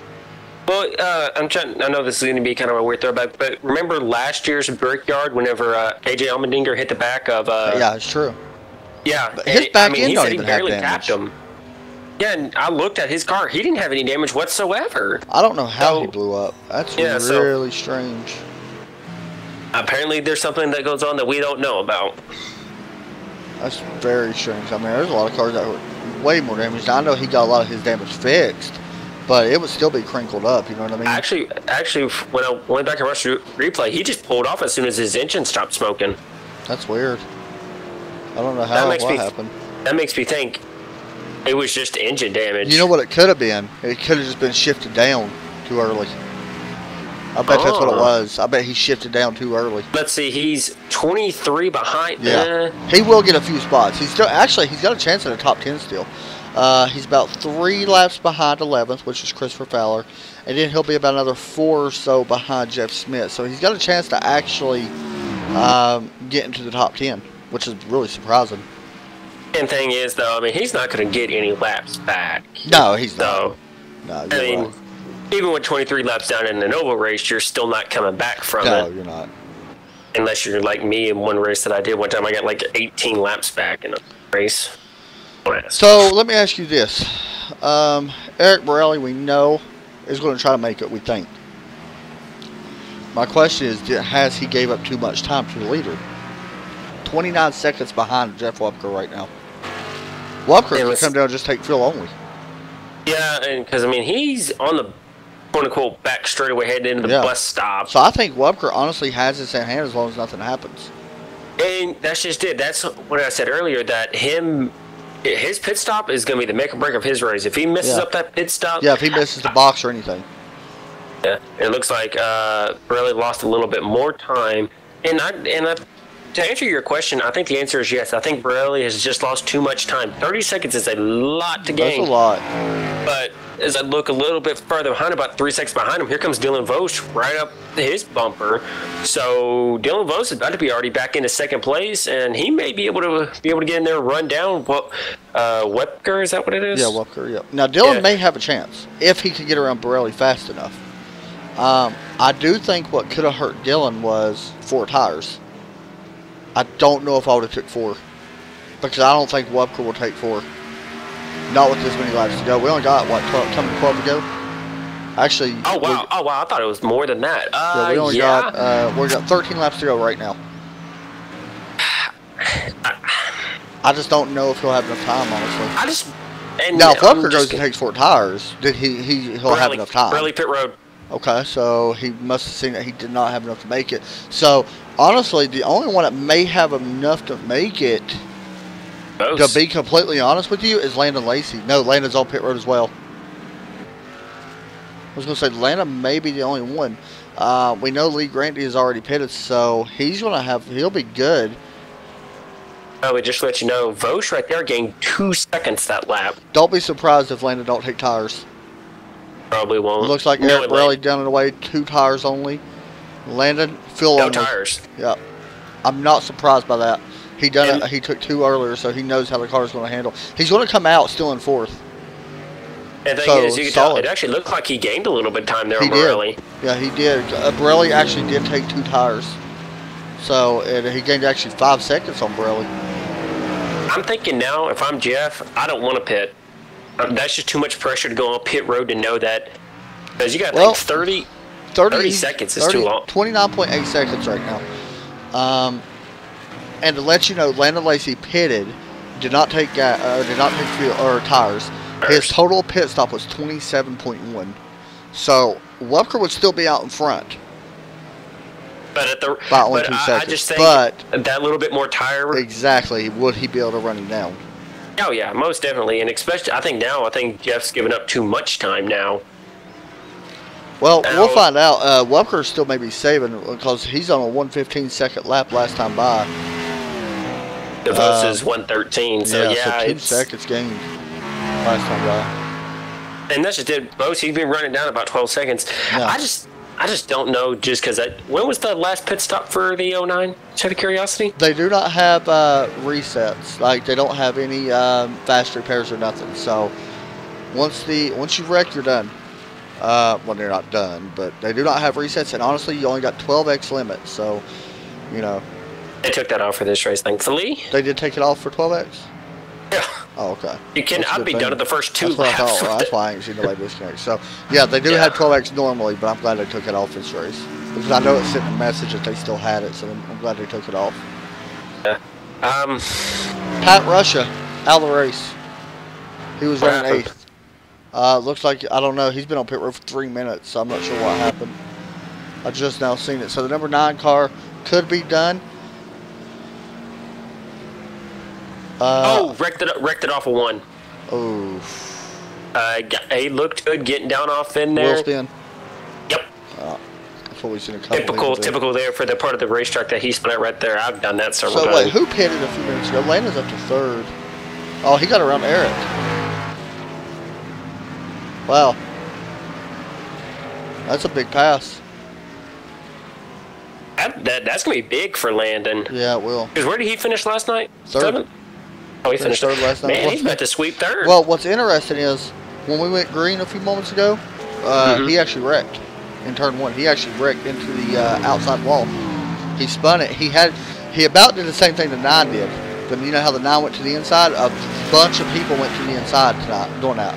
Landon actually overcorrected and went back to the outside on purpose to only hit the passenger side, and it didn't blow him up. Smart move if you think about it. Boy, it looks like boot camp taught him a thing or two. Yeah, I mean, you got to give him credit, honestly. I mean, That honestly could be, you know, it wasn't a save, but it's a move of the race if you think about it, because it could have ended his night, honestly. Yeah, because knowing me, I would have probably dove that thing back inside and held it. See Austin Marion, he's going to move over. I'm sorry, Eric Minch is going to move over for Landon and for Eric Borelli. Lee's having a good run out in 5th, the winner of Indianapolis a couple weeks back. Let's see. Did you finish 2nd Indianapolis? I hope so. I want to go back. I think you did. I think you actually did. Oh, yeah, I finished 2nd that race, yeah. That's what I thought. For the Xfinity, right? Yep, should have won that race. And I told Lee, too. I was like, I played it safe with you. I didn't run you over in turn 2, because I was considering running you over, because I knew if I got in front of you. It was good to see somebody new win. I know you had a chance as well, and it would have been your first win. So it was Dude, you don't understand. Like, I think you would have to turn on the broadcast if I would have won that race. So I'm looking right now. I think Jeff is saving some. Honestly, I think if he pits, it's over by this point. I think if Jeff pits, I think Dylan could get around in 27 seconds, which would be right at our fastest pit stop of all night. Everybody, even if he takes gas only, it would still be what Landon was 27.1 with the gas only. And I think, and I've noticed this over the past few laps. Looks like Vos's tires have really kind of tapered off now, so he's not getting near as much time. 27 seconds back. He's going to need Walker to pit. I mean, that's the only way. Walker's going to have to pit, unless something happens, of course. Yeah. Which I don't know if anything will happen, honestly. Here's one thing, I say that, and he almost goes off track. I want to mention, we're going to be talking to a couple people tonight. We know Skylar Allen's not here. Skylar, once again, we're thinking about you, man.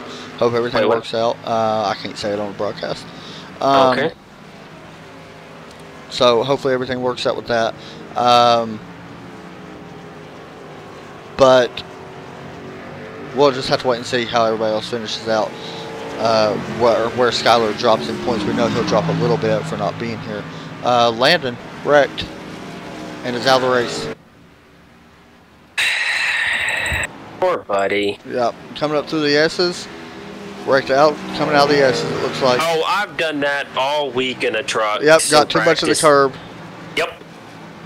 Really? He's out from that? I think he just went ahead and parked it. Yeah, because that looked like it was a very slight contact. Yeah, I think he actually chose to park it. Disconnected from the... He was having such a good run. Well, that happens. He's got to can't hang his head down too much. I mean, honestly, I didn't think he'd even be back up there after he spun going into turn 1 earlier. So Walker now, right behind Nate Anderson, who is a lap down. Actually, he's not a lap down yet. I don't know. Nate may actually try to stay out in front of him here. He may not let him go by too easy because he wants to stay on that lead lap. Right there. He did right there. He took an attack position. You probably think that's weird coming from a front car, but he took the attacking line going off into 1, keeping it with the 09. Couldn't dive bomb him going off into 1, because that's one thing I've noticed is that if you keep that one specific line, if you got a smart driver behind you, he won't try to pass you, and that's what they did there. Well, one thing I've noticed is the time. Look at how much time now. If Jeff pits, will lose this race. 22 seconds right now. And the thing is, there's not enough time for Dylan to run him down unless Nate keeps on holding him up here. And honestly, and I don't know if there's any team affiliation here or not.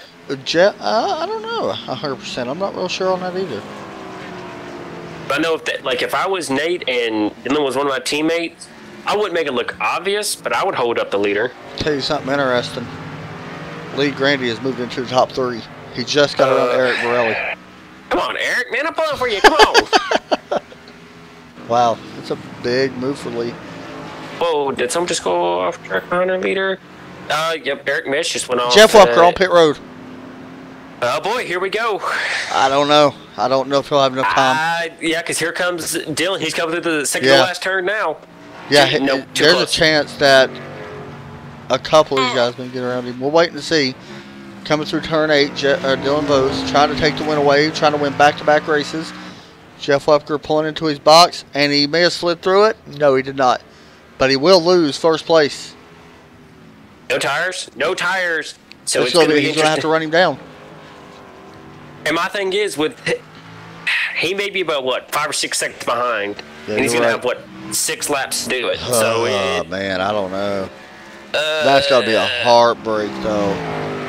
He's 3.4 seconds back. And I just think, though, I think if he would have pitted early, I think he would have been fine. I think it would have been a little bit closer. I think he could have been able to hold him off. Honestly, by running in with him getting behind Nate a little bit, it slowed down his lap times a little bit. And Nate did nothing wrong. He was trying to stay on the lead lap, which he did, by the way. Nate did nothing wrong at all. Nope. I mean, he was holding his own line. So, man, you got to feel for Jeff in a way, though. Especially if he's not able to get back up there and win this thing. I thought I just saw smoke. No, okay, no, that's part of the I'm going to be track. honest. I don't know if he took full gas or not. I wouldn't have. I know. He I would took probably 4.9 seconds. So boy, that's quite Dylan drifted around that. What turn number is that? I don't even know how many. 7. We're coming through 8. 7. Now. He drifted around 7. Yeah, there's a couple things that's. I mean, honestly, the race ain't over. Wepker still has a good chance on catching him. We'll see here. 5 laps to go. Almost 4 seconds. So I want to mention, Eric Borelli gets around Lee Grandy for 3rd. Okay, that must mean he's listening. All right, Eric, here's what I want you to do. I want you to continue to drive fast. All right, drive fast. You don't want Lee to do good because he beat you in Indianapolis. Wow. Sorry, Jeff is really pushing it right now. I mean, he is moving. He's trying everything he can. I mean, wouldn't you at this point? Yeah, wow, the way he took that bus stop was amazing. Actually, he closed in a little bit. And thing is, surprisingly, that's just it. I've noticed one thing this week doing a whole bunch of different, especially in the truck. If you're too aggressive on the entry of your bus stop, you can forget about making it through the back end of that bus stop. And I'm surprised that aggressive as he took that entrance to the bus stop, I'm surprised how he made it out of the back end of the bus stop. You go check out gofastracing.us if you want to join. I think you can actually go there, and I think you can. I can't remember if you can apply or not on their website. I cannot remember. I think there was an apply tab. There was. I think you can actually email. Yeah, you can email. It's right there on their page. You can actually email them, and it goes straight to their email. It says Cup Series, but you can email to join. And yeah, looks like about 4 tenths losing there. Is that what I'm saying? I think so. 3.7 now. For Wepker and Bose. So actually, last time by, Jeff Wepker was about about a half a second faster. So we'll see. 14.406 for Dylan, 13.960 for Wepker. How is Jeff making it through that bus stop? I don't know. I'll be honest. I have no idea. You know what? He's gonna have to teach me how he gets to that bus stop for tomorrow. I'll be honest with you. His best lap time's amazing. A 1:13.001. That's pretty good. I mean, Dylan's best lap so far is a 1:13.128, and that's his second best lap. So that's pretty amazing. What, coming to 3 to go now? Coming to 3 to go this time, yeah. Dylan looks like he gets off the 7th and 8th turn a little bit better. Now it's going to be 4 tenths. So, yeah, he does get through 7 and 8 better. Last time by, Dylan Bose. A little bit faster. Actually, once again, a half a second faster for Bose. So something may have happened to Wepker there. Man, I kind of feel bad for him. I'm not going to lie. You got to feel for somebody that's led that many laps. And how many laps did he lead tonight? And no, of course this ain't official because you don't know if he's going to lead any more. 54. Oh, yeah. Wow. So I mean, and Bose has 3. Coming to 4 once he gets through here. I'd be careful if I was Vos getting that close to that rumble strip. You get any closer down below that rumble strip, they'll bust you with a time penalty. Yeah. Now he is looking fast. I mean, don't get me wrong. Vos, I mean, he won last night's race. It wasn't a by accident. I mean, to be completely honest, he was fast last night, and he's fast again tonight. And he said last night, I asked him, I said, can you use what you learned in the K&N to hopefully help you tomorrow night? He said, I think so. And I think it actually helped a lot more what people think. Last night's track temp, by the way, was 119. Yeah, I'm kind of glad I didn't race though. Yeah, 106 here tonight, I believe is what it is. So there you can use a little bit of the map. I mean, I know these cars got way more power, but and by the way, Wupker faster that time. They just keep swapping back and forth. And I think though it's got to be dramatic. I think for Yeah, Wupker to be able to run him down. I mean, like he's got to hope. But Bo's right now, he's got to mess up the bus stop.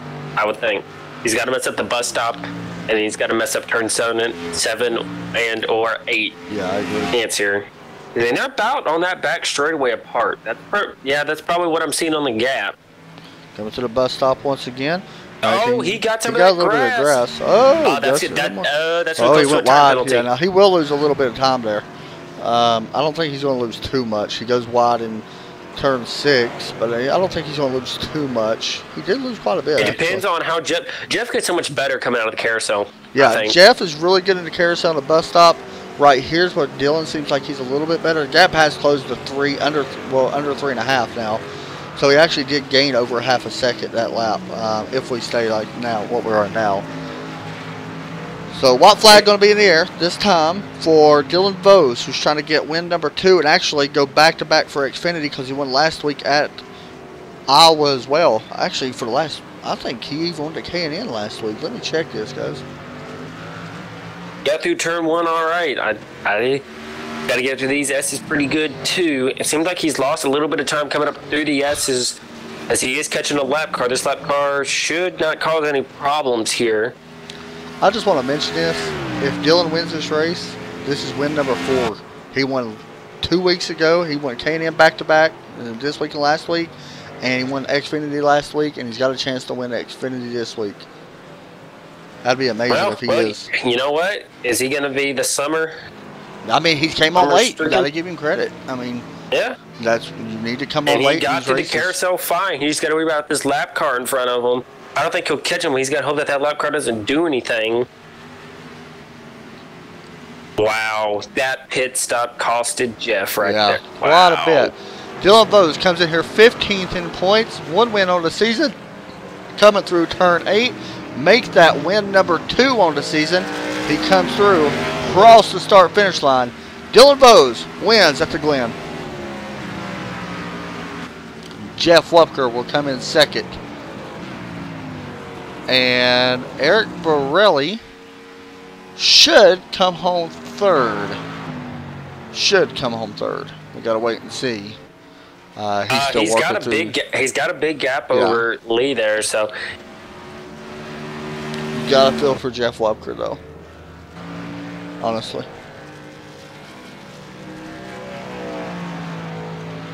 So we'll talk to Dylan in just a minute. We'll watch Eric Borelli. Actually, surprisingly, listening to Jeff and everything, and his voice, he's not upset at all. I think he should be. Got a feel for him though. But he's still got Mid-Ohio. If he can race road courses what he's put on, he's gonna be somebody to reckon with in the month of August. Seriously. Oh, I cannot wait to go to more road courses. Eric Borelli will cross in third, and Lee Granty will finish in fourth. And how about Nate Anderson? Nate Anderson is blown up. He's trying to make it back around, by the way. He is in turn 6. That's a long way to go. I think whatever happens, I think my wife finishes 5th. He may just try to get a push. Somebody may actually push him, yeah. He's coming through turn 7. Y'all want to see what it's like to race at Watkins Glen? There's a good example of it. He's coming through turn 8. He's still got enough power, it looks like. He's going to cross in 5th. Meanwhile, the 19 is going to burn it down here at Watkins Glen. We'll talk to Dylan Vose here in just one moment. Go ahead and bring him in. Let's start the start-finish line and burn it down once again. He's getting good at these burnouts.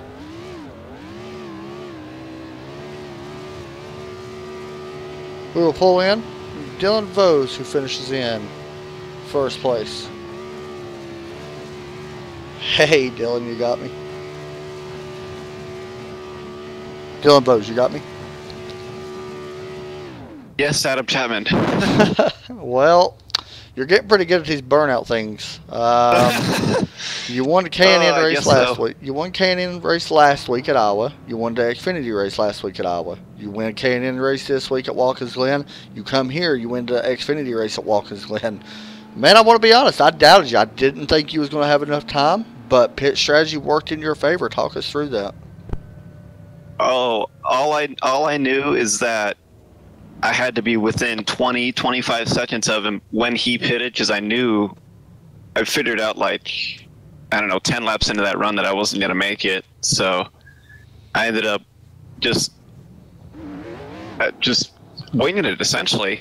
I knew that was my only chance to win, and I took it the best I could, and my golly, it worked out for once. Now, that, of course, was the move of the race. I do want to ask you, you decided to take some tires on that stop. Everybody else, pretty much, with some exception of some people, did not take tires, or if they only did, they took 2 tires. What was your thought process on deciding to take 4? Well, honestly, I don't have a crew chief or anything like that, so, and this track you have to be on it the entire way. So, I couldn't make the adjustments to make it so then that old tires would stay on. But I honestly thought that new tires would give me a fighting chance to at least run him down a little bit, meaning Jeff, to where it just gave me the best shot at the win, which it gave me. So. And you came in here, now you've done 7, make that 8 races now for the season. Your last, well, honestly, I guess we can say 3 weeks have been absolutely phenomenal. 4 wins if we want to count the K&N race as well. So you was 15th in points. You're going to move up quite a bit now. Man, anybody want to give a shout out to? Your dominance still right now continues.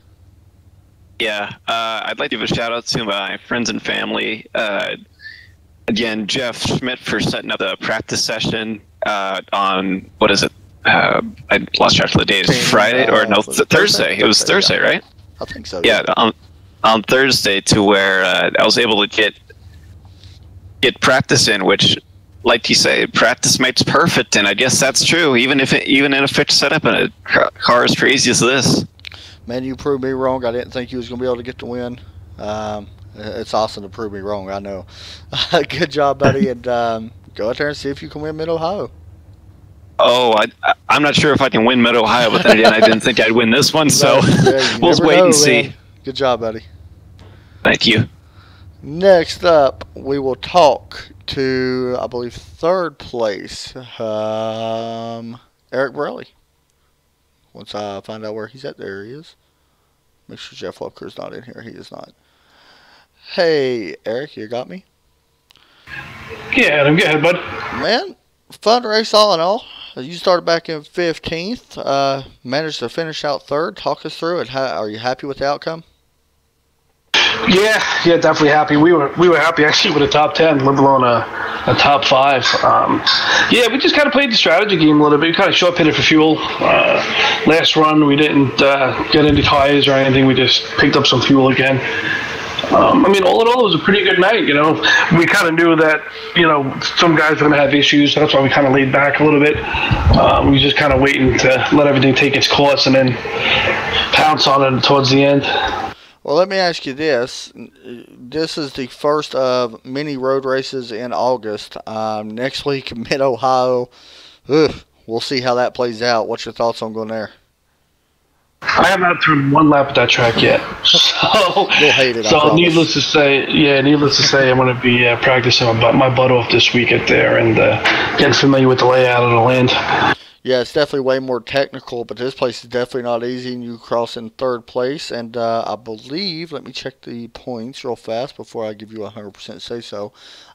This is going to put you back on top of Austin Marion, back in the point standings once again. Y'all keep swapping every week. How much confidence is that, knowing that you are the points leader? You know, the points are pretty good. You know, the fact that we won 2 this season so far, you know, locks us in. So that's kind of, you know, it's a little bit of a relief. You know, we can kind of play the strategy game for the remaining races and know that we're still locked into the chase. but going into it. But, like I said, there's a good bunch of guys we run with here, so the competition's pretty fierce. So, point to no point, you still have the battle to the end. That is for sure, man. Anybody you want to give a shout-out to? That was a great run. Yeah, definitely want to give a shout-out to, of course, the admins here at Go Fast. Guys, a great bunch of admins, run a great league. And, of course, always a shout-out to you for putting on the broadcast. You do a top-notch broadcast by far. Shout-out to my boys from Lazy Days Racing. And, of course, shout-out to my spotter, Tim. He was in tonight. He did an awesome job and definitely got us through a few incidents that we could have got jammed up on. That's for sure, man. Good run. And we'll talk to you next week. Go out there and see if you can get one in Ohio. Thanks, Adam. I appreciate it. We'll bring in Lee Grandy real fast before we talk to Nate Anderson. Lee comes home in 4th place. Hey, Lee, you got me? Yeah, hello. Hello. Lee, what a frustrating race. I swear to God, I'm very, very pissed off at myself. Let me ask you. All the mistakes. I know that you lost 3rd place there. You was fast. I mean, honestly, you was one of the fastest in here as well. I think you had the 3rd fastest lap out of everybody in the whole session, with the exception of a couple of people, of course. But overall, are you happy with 4th place? I know you're frustrated a little bit, but can you use this to hopefully help you next week? Yeah, absolutely, man. This is the first time I ran road courses. I have no experience in road courses. I mean, I did practice lap myself, but in the pack race, it's a little bit different. You see, all the mistakes I do, how many fucked up I have. Man, how many times I wreck myself. You do a pretty good job. Now, you already got to win at Indianapolis. You come in here and put down a 4th place run. Momentum seems to be turning your favor a little bit, which is a change because you had bad luck at the start of the season for you. How much does momentum help you knowing that we continue road racing next week? To be honest, I have no confidence next week. I have never run Ohio before. Not Apparently even nobody's ran that track that I've asked. So you got that going for you. Yeah. Well, man, you still finish home 4th tonight. Not a bad finish. Anybody you want to give a shout out to? Thanks GoFast. Thanks all the new sponsors. Thank you for streaming. Thanks everybody for this league. It's very fun. Everyone is respectful. Yeah, thanks. Man, go out there and see if you can get a win next week. I know that you want to finish it back up front, so good job. Thank you. Thanks, buddy. All right. As always, we usually talk with Skylar and Nate. Unfortunately, Skylar not here tonight, so we'll talk to Nate Anderson. Nate, you got me? Nate Anderson, you there? Yeah, I'm there. here. He is. Well, first off, let's talk about your race tonight. I seen you blow up, by the way. You finished 5th. Happy with the outcome?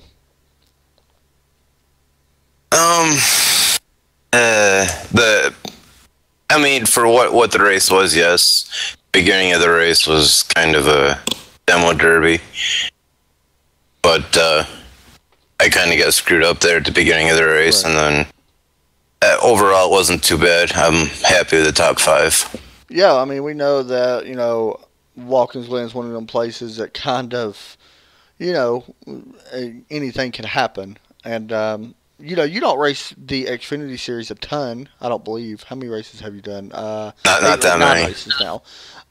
So you ran the Xfinity race last time. Of course, you ran really well there. How much, or the K&N race, sorry. How much does the K&N cars help you whenever you do come in to run the Xfinity races? Well, you get it helps some because it gives you a laps and just puts you in a rhythm. Right. For the track. Of course, the cars handle different.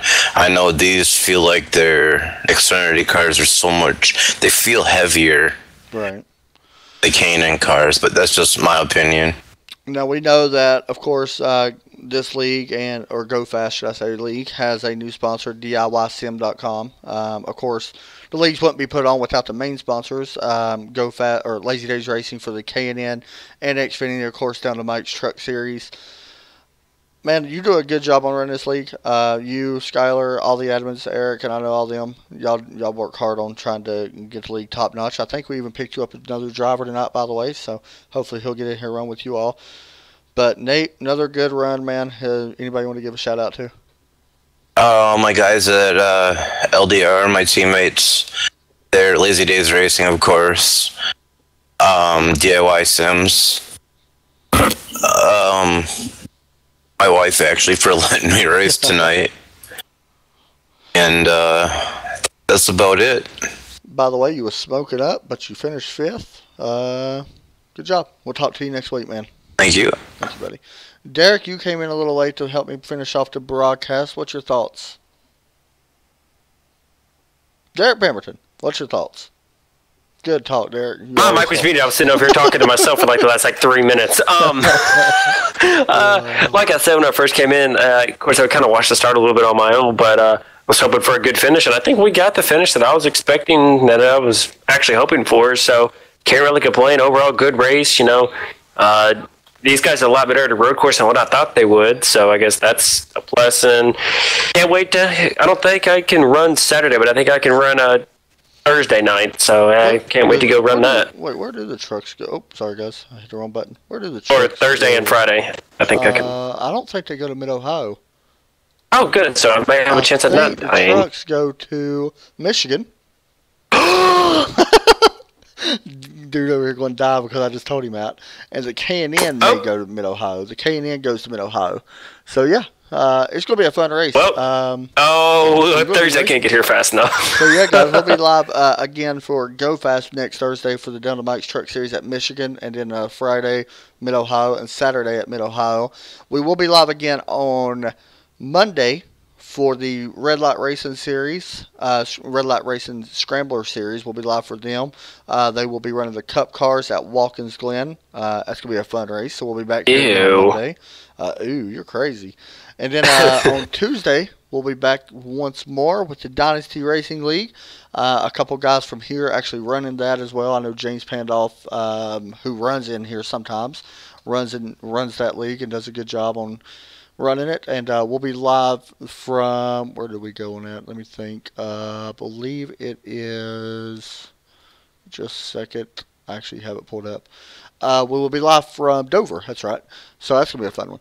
Ooh. So, yeah, guys, that's going to do it for us tonight. Thanks, everybody, for tuning in. I will talk to everybody Monday if y'all come out. God bless. Make sure you share the JDRF thing. Follow us on Facebook, Trackside Racing Network. Hit subscribe here on YouTube. You can be all alerted and stuff when we go live. Thanks again for everybody for watching. Have a great day. Derek, anything else to say? Nope. I'll see y'all next Thursday. Thanks, guys.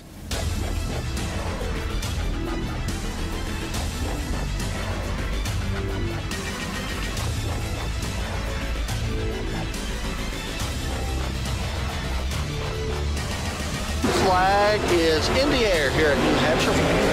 Once this race continues, things can change in an instant at day 7. Thomas Jowers Jr.